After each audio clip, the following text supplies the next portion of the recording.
Assalamualaikum warahmatullahi wabarakatuh. Halo semuanya, perkenalkan nama saya Muhammad Alfareza, NPM 1220387. Saya berasal dari kelas 3O Manajemen Sumber Daya Manusia. Di video ini saya akan mempresentasikan atau menjelaskan mengenai materi pertemuan 9, yaitu tentang budaya manajemen pengetahuan organisasi. Baik, selanjutnya saya akan membahas materi yang pertama, yaitu konsep budaya manajemen pengetahuan. Budaya sebagai kompleksitas asumsi tingkah laku cerita, mitos, metafora, dan berbagai ide lain menjadi salah satu untuk menentukan apa arti menjadi anggota masyarakat tertentu. Sudut pandang budaya. Budaya merupakan produk konteks pasar-pasar di tempat organisasi beroperasi, peraturan yang menekan, dan sebagainya. Materi selanjutnya yaitu manajemen mencakup. Di sini ada 5 poin. Yang pertama, mengkoordinasikan SDM, material, dan keuangan ke arah yang tercapainya tujuan organisasi yang efektif dan efisien. Yang kedua, menghubungkan organisasi dengan lingkungan luar dan menanggapi kebutuhan masyarakat. Ketiga, mengembangkan iklim organisasi di mana orang dapat mengejar sasaran perseorangan dan sasaran bersama. Keempat, melaksanakan fungsi tertentu yang dapat diterapkan, seperti menentukan sasaran, merencanakan, merakit sumber daya, mengorganisir, melaksanakan, dan mengawasi. Yang kelima, melaksanakan berbagai peran antar pribadi informasional dan memutuskan. Baik, selanjutnya di sini ada definisi pengetahuan. Pengetahuan adalah keseluruhan kognisi dan keterampilan untuk memecahkan masalah dengan kapasitas melakukan tindakan efektif, efisiensi, dan rasional. Budaya manajemen pengetahuan menghubungkan ketiga konsep budaya, manajemen dan pengetahuan secara konseptual. Budaya manajemen pengetahuan bertolak dari anggapan dasar. Menurut Hofstede dalam Geraha 2005 berpendapat anggapan dasar budaya adalah kolektif mental program, jadi budaya dapat diprogramkan atau dimanajemi berbasiskan pengetahuan. Selanjutnya ada beberapa daftar pertanyaan yang bisa diajukan. Yang pertama, apa yang dilakukan untuk maju dalam perusahaan ini? Kedua, tipe orang macam apa yang berhasil di sini? Ketiga, apa yang dilakukan untuk mengembangkan semangat kerja di sini?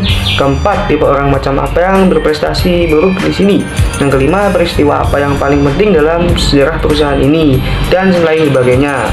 Selanjutnya akan membahas tentang manajemen pengetahuan berpusat pada manusia. Manusia sebagai individu mempunyai perilaku individu dalam organisasi, membawa ke suatu tatanan, kemampuan, kepercayaan, pribadi, pengharap, kebutuhan, dan pengalaman masa lalunya. Perilaku individu dalam organisasi menawarkan tantangan dan kesempatan bagi manajer, membantu dan memperbaiki kualitas individu dengan menunjukkan manajer bagaimana memberi kuasa orangnya merancang, melakukan perubahan dalam organisasi. Pengetahuan sebagian besar berada dalam kepala manusia dalam bentuk register knowledge, bukan di sistem informasi yang canggih. Salah satu pendekatan yang berpusat pada manusia dengan menumbuhkan model kondusif terhadap berjalannya proses dalam manajemen pengetahuan. Baik, di slide ini akan ada pembahasan budaya sharing pengetahuan. Inti manajemen pengetahuan adalah knowledge sharing atau knowledge transfer. Karena melalui knowledge sharing terjadi peningkatan nilai dari pengetahuan yang dimiliki perusahaan. Contohnya, seorang yang melakukan knowledge sharing tidak akan kehabisan pengetahuan yang dimilikinya, tetapi justru melipat gandakan nilai dari pengetahuan. Bila sudah memiliki dapat dimanfaatkan banyak orang, budaya knowledge sharing merupakan budaya yang perlu ditumbuhkan dan dirangsang dalam perusahaan yang ingin menerapkan manajemen pengetahuan efektif. Baik, pada slide ini ada beberapa unsur budaya sharing pengetahuan. Yang pertama, peran kepemimpinan berupa kemampuan merumuskan visi, keterlibatan langsung, pemberian dukungan, dan advokasi.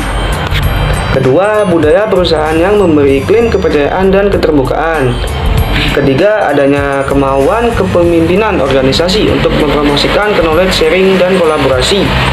Yang ketiga, perusahaan menghargai knowledge, pembelajaran, dan inovasi. Dan yang terakhir, kemampuan organisasi dalam mengeksekusi proses transformasi dengan mulus dan efektif. Selanjutnya ada org team style. Baik, pada slide ini ada gambar kerangka knowledge sharing. Kontributor menstimulasi keinginan sharing, kenali dan beri reward kepada kontributor. Peserta, stimulasi kenikmatan dalam mempelajari pengetahuan dan pengalaman orang lain. Memberi reward kepada peserta. Fasilitator dan sharing champion. Bentuk sharing champion, sediakan fasilitator bersertifikat. Beri reward pada fasilitator. Dan yang terakhir ada media, sediakan media bervariasi yang sesuai latar belakang peserta. Peran dan fungsi budaya terhadap manajemen pengetahuan. Di sini ada leadership, develop individual, akurasi competence, enable structure, value and system, positive teamwork, climate, and sense of direction. Baik, pada slide yang terakhir ada 7 variabel yang berpengaruh terhadap kesuksesan organisasi yang terangkum dalam 7S menurut McKinsey. Yang pertama ada structure, kedua strategi, ketiga skill, yang keempat staff, kelima sistem, dan yang keenam style, dan yang ketujuh shared value. Baik, mungkin sampai di sini video presentasi mengenai pembahasan budaya manajemen pengetahuan organisasi dari saya. Semoga video ini memberikan banyak manfaat bagi kita semua. Kurang lebihnya mohon maaf apabila ada kesalahan dalam pengucapan kata atau kalimat. Sekian dari saya mengucapkan terima kasih kepada semua yang menonton video ini. Kurang lebihnya mohon maaf. Wabillahi taufik wal hidayah. Wassalamualaikum warahmatullahi wabarakatuh.